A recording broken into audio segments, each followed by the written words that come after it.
Et bonjour à tous, c'est Olivier, j'espère que vous allez bien. Aujourd'hui, nous allons nous attaquer à une salle sur Hack the Box, notre première sur Hack the Box, et cette salle s'appelle Paper. Chose à savoir, c'est que sur Hack the Box, les machines easy sont quand même plus difficiles que les machines sur TryHackMe. En fait, il y a quelques réflexes à avoir lorsqu'on s'attaque à leur machine. Je ne vous en dis pas plus, et ben c'est parti. Alors, la machine est lancée, nous avons son adresse IP. Avant de nous attaquer à un Nmap ou quoi que ce soit, il y a quelque chose à savoir, une particularité sur les Hack the Box, c'est qu'en fait, il faut en général créer une entrée dans le fichier etc host et, avec le nom de la machine .htb. Ici, il y a une autre subtilité là-dessus. Alors, on va modifier le fichier host, voilà, pour y mettre l'adresse IP, voilà, et normalement, ce qu'il faut faire en général sur les machines Hack the Box, c'est qu'on marque le nom de la machine .htb. Ici, il y a une subtilité, c'est-à-dire qu'on ne va pas y arriver si on fait ça. Il faut juste marquer le nom de la machine, Paper. Et vous allez comprendre pourquoi tout à l'heure. Mais avant toute chose, première étape que l'on fait habituellement, même sur les machines de TryHackMe, on fait un Nmap et le nom de la machine pour voir quels ports sont ouverts. Voilà, nous voyons que le port 22, le port 80 et le port 443 sont ouverts. Donc si ça c'est ouvert, nous allons... Si le port 80 est ouvert, nous allons aller dessus, http://paper. Et on tombe sur un site. Sans réelle importance en fait. On peut essayer de faire de l'énumération avec GoBuster, voir ce que ça donne. GoBuster, allez hop, ici. Donc, GoBuster a fini, on ne trouve rien d'intéressant. Et en fait, particularité des machines Hack the Box, que j'ai remarqué avec d'autres aussi, c'est qu'il ne faut pas hésiter à faire de l'énumération de sous-domaines. Pour cela, on va utiliser la commande ffuf. Donc si je tape ffuf, voilà, la commande est déjà plus ou moins prête. Alors, voilà l'intérêt en fait de marquer, de rajouter une ligne dans le TC host, c'est que si on utilise l'IP, je vais d'ailleurs vous le montrer, et ça aurait été pareil avec hackthebox.thp. Bah tenez, je vais vous le montrer. On va remodifier le fichier host, et on va aussi rajouter paper.htb. Paper.htb.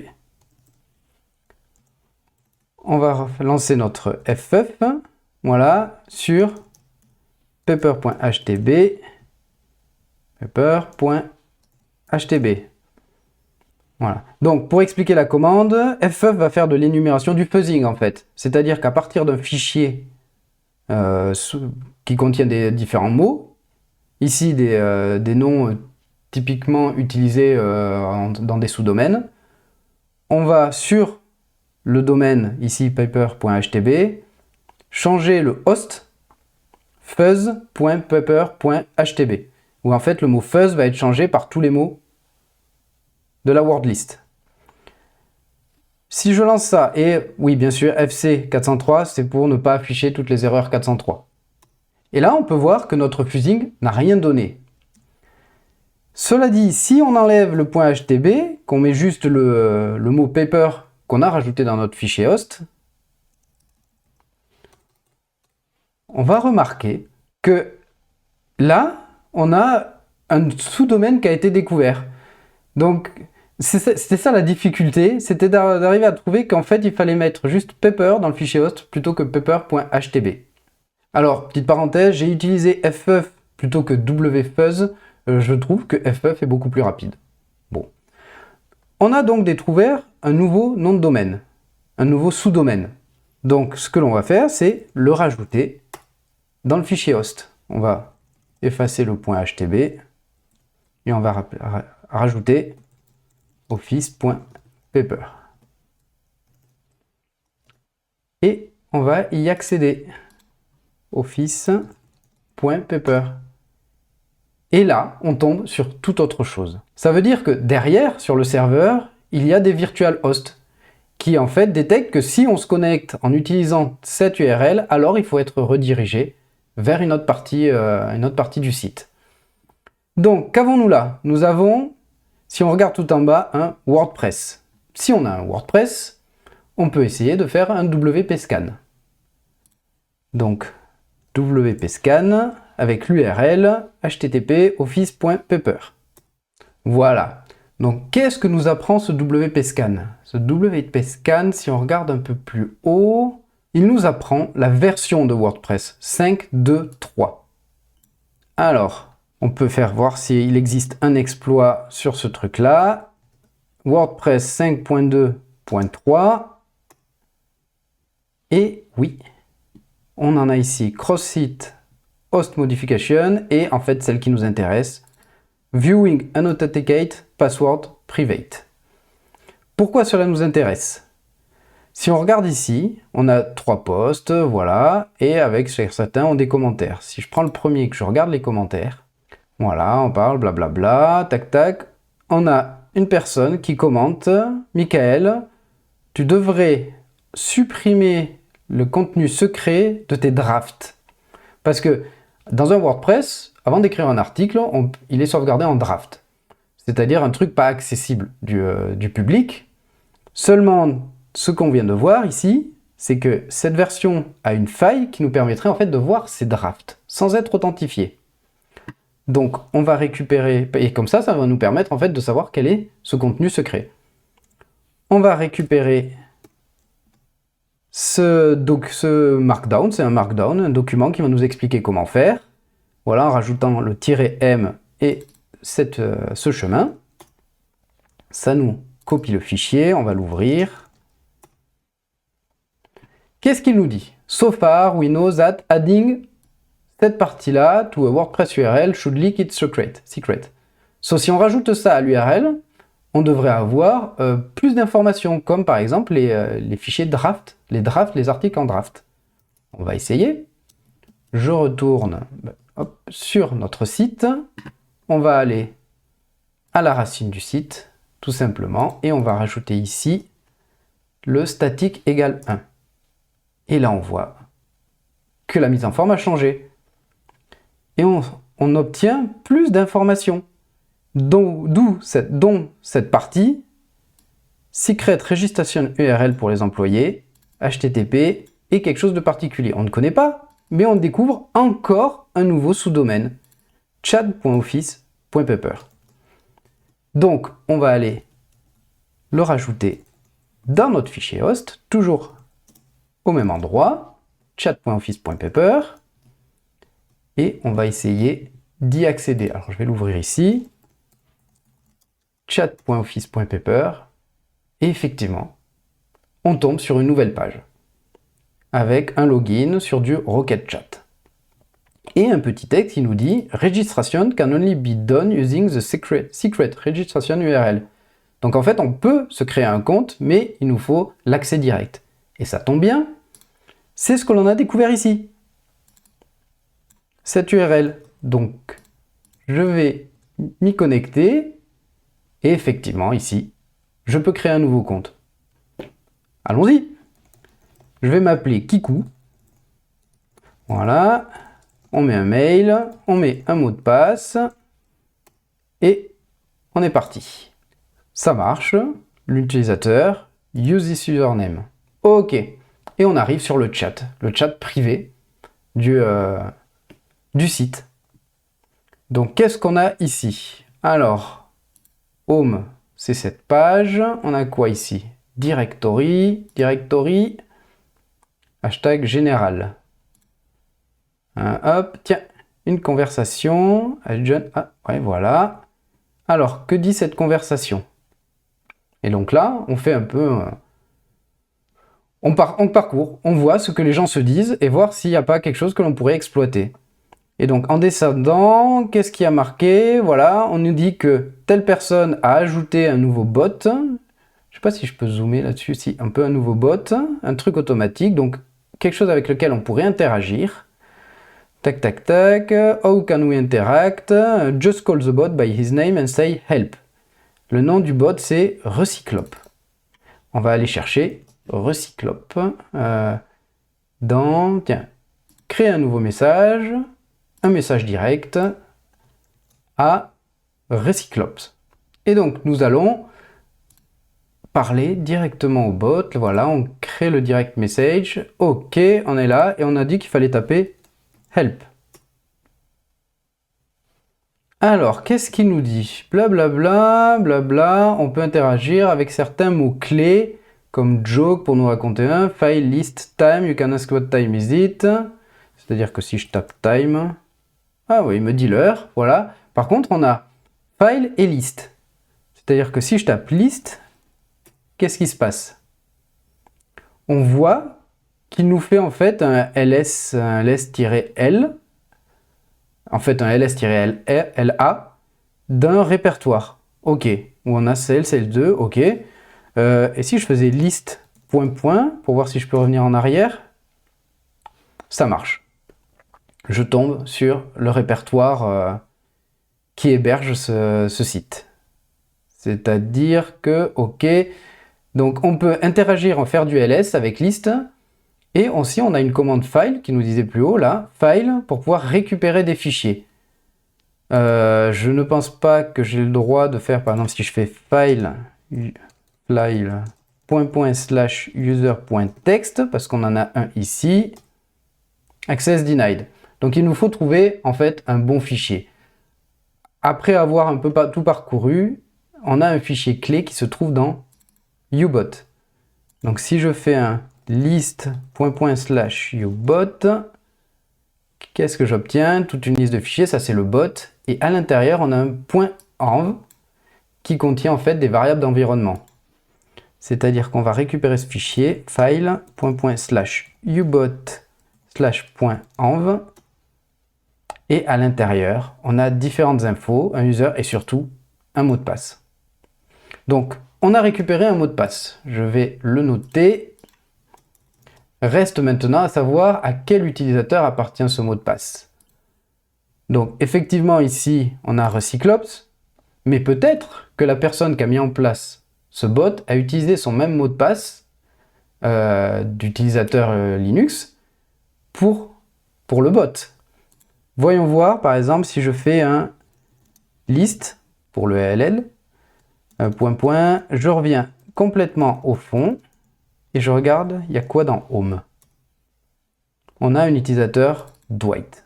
On peut aussi faire un petit file, revenir au bout complètement et voir etc passwd pour voir son vrai nom. Ici, on a Dwight. Effectivement, le nom de l'utilisateur, c'est Dwight.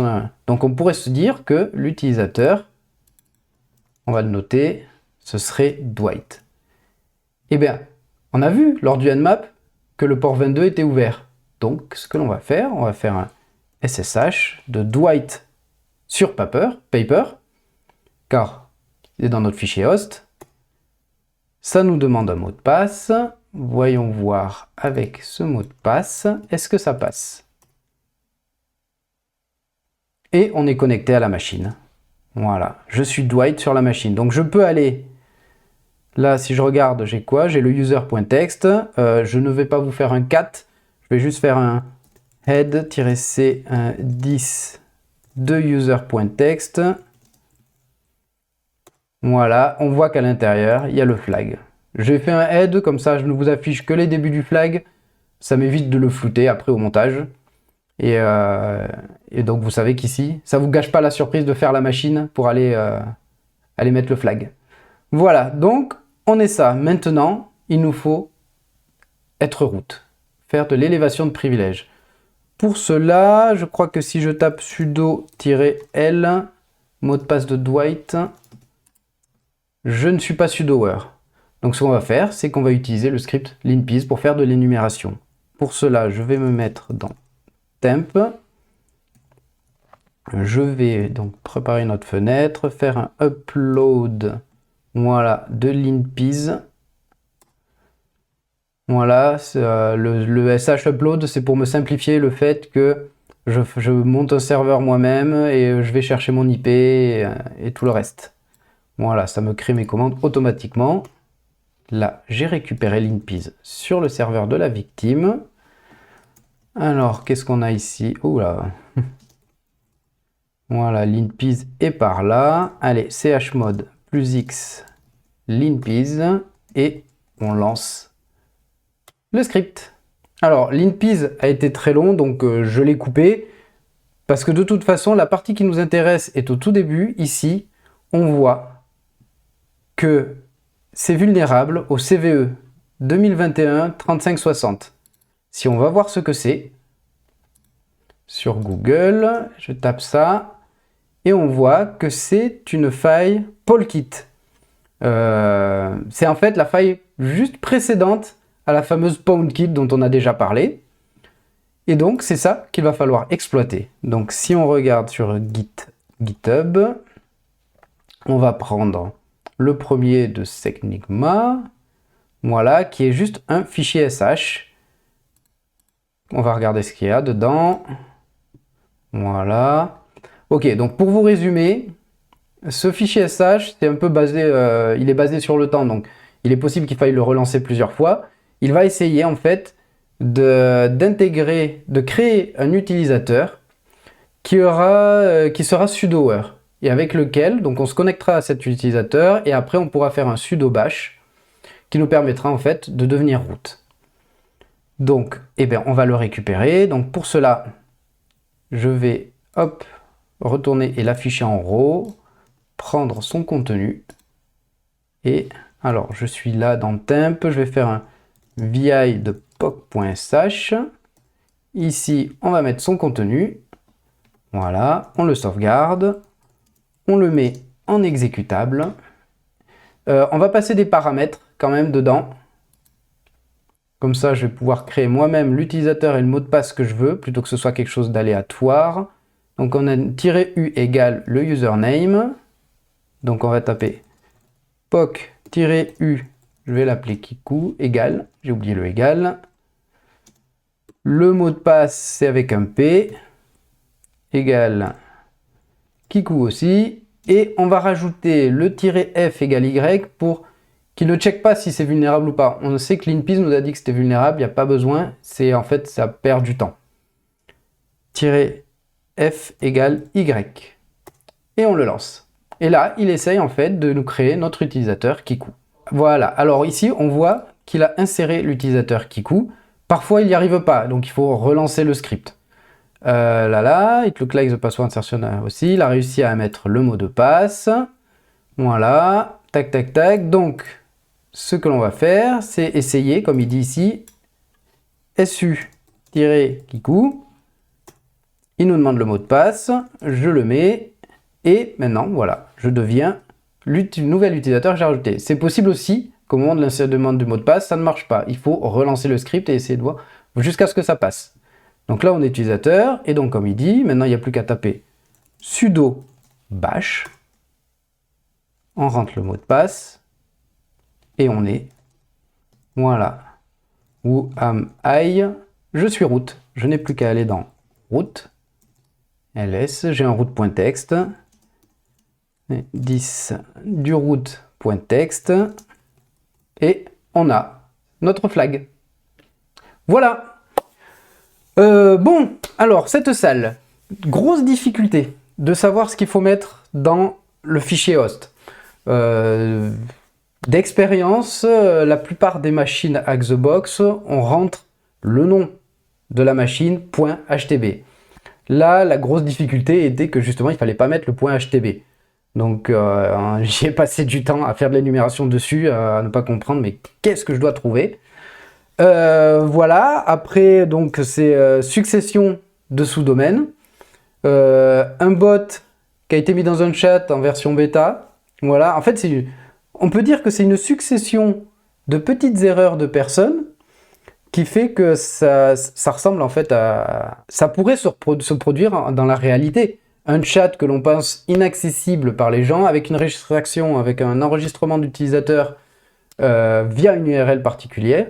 Voilà, donc, et un bot qui est en bêta. Donc ça nous a permis en fait d'intégrer la machine. Aussi, grosse faille, ne jamais utiliser le même mot de passe pour plusieurs choses. Pour le bot, il aurait fallu créer un utilisateur et un mot de passe bien spécifique. Et une fois sur la machine, voilà, l'exploitation de cette faille Polkit. Autre truc que vous n'avez pas vu dans la vidéo, la machine a planté. Pourquoi? Parce qu'il faut savoir qu'on est plusieurs sur cette machine. Et on peut en fait demander le reset de cette machine si jamais quelque chose ne nous va pas. Moi, ce qui s'est passé, c'est que pendant que je faisais l'exploitation, quelqu'un a demandé le reset, donc je me suis retrouvé sans rien. Donc voilà, c'est vrai qu'on a beaucoup moins ce problème sur Try Hack Me. Après, c'est peut-être un problème parce que je suis en compte free, j'ai pas de compte VIP, de compte premium. Voilà. Bon, ben, j'espère que ça vous a plu et je vous dis à très bientôt. Tchuss!